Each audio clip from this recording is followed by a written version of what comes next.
আর এই মুহূর্তে যে গুরুত্বপূর্ণ খবরের দিকে নজর রাখবো, ফের উপনির্বাচন হবে 4টি রাজ্যের 5টি বিধানসভা কেন্দ্রে, অর্থাৎ 4 রাজ্যের 5 বিধানসভা কেন্দ্রে হবে উপনির্বাচন। তার মধ্যে রয়েছে গুজরাট, কেরল, পাঞ্জাব এবং পশ্চিমবঙ্গ। এই মুহূর্তে কিন্তু বড় খবরের দিকে আমরা নজর রাখছি। গুজরাট, কেরল, পাঞ্জাব এবং পশ্চিমবঙ্গে হবে উপনির্বাচন। বিধানসভা কেন্দ্রে 5 জায়গায় এই বিধানসভা কেন্দ্রে উপনির্বাচন হবে।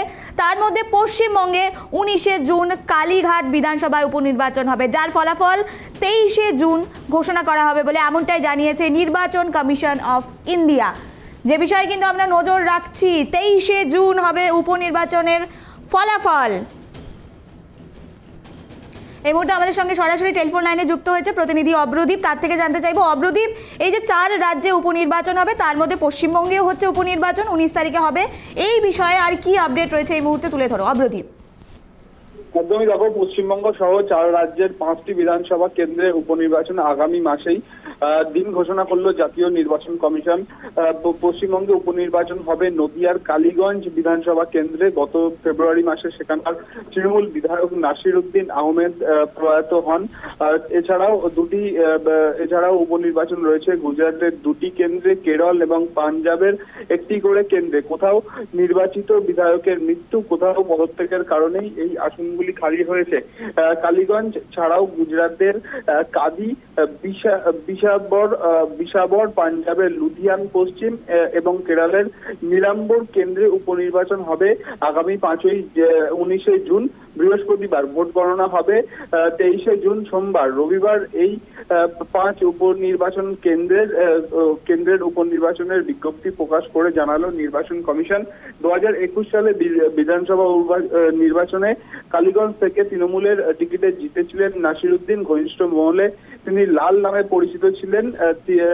চলতি বছরের ফেব্রুয়ারি মাসে তিনি আচমকা অসুস্থ হয়ে পড়েন এবং হাসপাতালে চিকিৎসা চলাকালীন তার মৃত্যু হয়। বয়স হয়েছিল 70 বছর।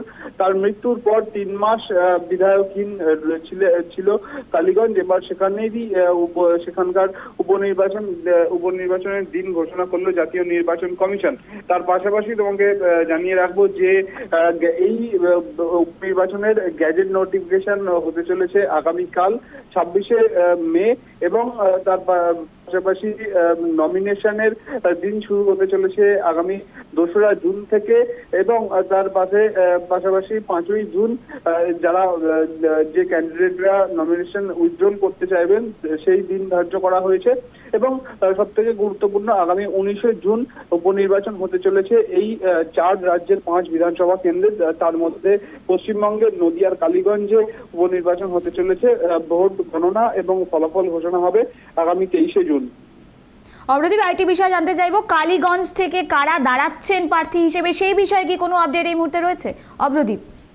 দেখো, এই মুহূর্তে আজকে শুধুমাত্র নির্বাচন কমিশনের তরফে জানানো হয়েছে 19 তারিখ নির্বাচন হতে চলেছে এবং আগামী 23 তারিখ কাউন্টিং হবে, গণনা হবে এবং তার পরবর্তীকালে বিভিন্ন দল তারা কিন্তু সিদ্ধান্ত নেবেন কারা কারা উপনির্বাচনে অংশগ্রহণ করবেন। একেবারে অব্রদীপ, একেবারে কিন্তু খুব কম সময় রয়েছে, প্রায় 20 দিন বলা যেতে পারে, 20 থেকে 24 দিন সময় রয়েছে। এর মধ্যে প্রার্থী ঘোষণা করা হবে এবং তাদের প্রচার হবে। সেই বিষয়ে এই মুহূর্তে রাজনৈতিক দলগুলি কতটা তৎপর বলে মনে হচ্ছে অব্রদীপ? একদমই দেখো, এই কালীগঞ্জ নির্বাচন অনেকদিন ধরেই হওয়ার কথা ছিল, প্রায় 3 মাস, তোমাকে যেমনটা বললাম 3 মাস ধরে এই উপনির্বাচন সেই কেন্দ্রটি বিধায়কহীন ছিল এবং তার মধ্যে কিন্তু এই যে উপনির্বাচন হতে চলেছে সেটা কিন্তু এর আগে যখন আমরা দেখেছিলাম রাজ্যের মুখ্য নির্বাচনী আধিকারিকের দপ্তর থেকে এই নদিয়ার কালীগঞ্জ বিধানসভা কেন্দ্রের যে জনগণনা অর্থাৎ ভোটার লিস্ট সংশোধনের কাজ শুরু হয়েছিল, তখন থেকে একটা আভাস পাওয়া গিয়েছিল সাধারণ মানুষ থেকে শুরু করে বিভিন্ন রাজনৈতিক দলগুলি। তোমার মনে থাকবে এই মাসে বা গত মাসে কিন্তু রাজ্যের মুখ্য নির্বাচনী আধিকারিকের দপ্তরে সর্বদলীয় বৈঠক হয়েছিল। এখানে কিন্তু জানানো হয়েছিল যে কিছুদিনের মধ্যেই ভোট ঘোষণা হতে চলেছে। তারা কিন্তু সেই রাজনৈতিক দলগুলি নিজেদের মধ্যে ইতিমধ্যেই তারা কিন্তু প্রস্তুতি শুরু করে দিয়েছে এবং যেমনটা জানা যাচ্ছে কিছুদিনের মধ্যেই তারা প্রার্থী তালিকা প্রকাশ করবে এবং তার পাশাপাশি যারা প্রার্থী হবেন তারাও কিন্তু ভোট প্রচার সেটা শুরু করবেন। অমরদীপ, আরেকটি বিষয় জানতে চাইবো, এই যে কালীগঞ্জ বিধানসভা কেন্দ্র রয়েছে, এখানে জয় পাওয়া কিংবা জয়ী হওয়া শাসক দলের জন্য কতটা গুরুত্বপূর্ণ বলে মনে হচ্ছে এবং বিরোধীদের জন্য কতটা গুরুত্বপূর্ণ বলে মনে হচ্ছে? অমরদীপ। দেখো, একদম 2021 সালে যখন বিধানসভা নির্বাচন হয়েছিল, কালীগঞ্জ থেকে তৃণমূলের টিকিটে জিতেছিলেন নাসিরউদ্দিন এবং তিনি কিন্তু তার প্রয়াণ হয়েছিল। অর্থাৎ বলা যেতে পারে তৃণমূলের একদম ধরা সিট ছিল, তৃণমূলের জয়ী কেন্দ্র ছিল। তার জন্য কিন্তু তৃণমূল অনেকটা এগিয়ে থেকে শুরু করবে এবং অন্যদিকে আগামী বছর যেহেতু 2026-এ বিধানসভা নির্বাচন রয়েছে, তার জন্য বিরোধীদের ক্ষেত্রেও একটা অ্যাসিড টেস্ট হতে চলেছে এই কালীগঞ্জ উপনির্বাচন, বিধানসভার উপনির্বাচন।